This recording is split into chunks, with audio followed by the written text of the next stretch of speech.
जोगेश्वरी मधून एक धक्कादायक माहिती समोर येत आहे। शाळकरी मुलीवर 5 नरधामांकडून अत्याचार, दादर स्टेशनवर सापडली मुलगी। स्वारगेट बस स्थानकातील अत्याचाराचे प्रकरण ताजे असताना सुरक्षित समजल्या जाणाऱ्या मुंबईत सामूहिक अत्याचाराची भयंकर घटना समोर आली आहे। घरी न आलेली 12 वर्षीय मुलगी अचानक बेपत्ता झाली होती। पीडित मुलगी तिच्या काकांसोबत मुंबईतील जोगेश्वरी परिसरामध्ये राहते। पीडित मुलीचे काका ड्रायव्हर आहेत। 24 फेब्रुवारी रोजी शाळा सुटल्यानंतर पीडित मुलगी शाळेतून उशिरा घरी आली होती, त्यामुळे तिचे काकांशी भांडण झालं होतं।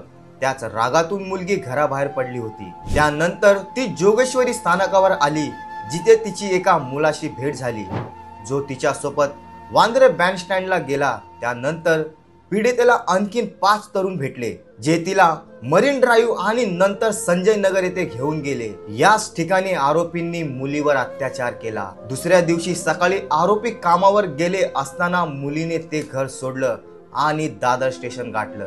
दादर स्थानकावरील रेल्वे पोलिसांनी याची माहिती जोगेश्वरीतील पोलिसांना दिली, तेव्हा अपहरणाचा गुन्हा दाखल झाल्याचे समोर आले। मुलीच्या जबाबानंतर गुन्ह्यात सामूहिक बलात्कार आणि बालकांचं लैंगिक अत्याचारापासून संरक्षण पोस्को कायदा अंतर्गत कलमाची वाढ केली। दरम्यान पोलिसांनी जमाल, आफ्ताब, महफूज, हसन आणि जाफर यांच्या विरुद्ध गुन्हा दाखल करून त्यांना अटक केली आहे। अशा सामूहिक अत्याचाराच्या घटनेमुळे मुंबईत देखील महिला मुलींच्या सुरक्षेचा मुद्दा ऐरणीवर आला आहे। अशाच निर्भीड बातम्या पाहण्यासाठी पाहत राहा जागृत महाराष्ट्र।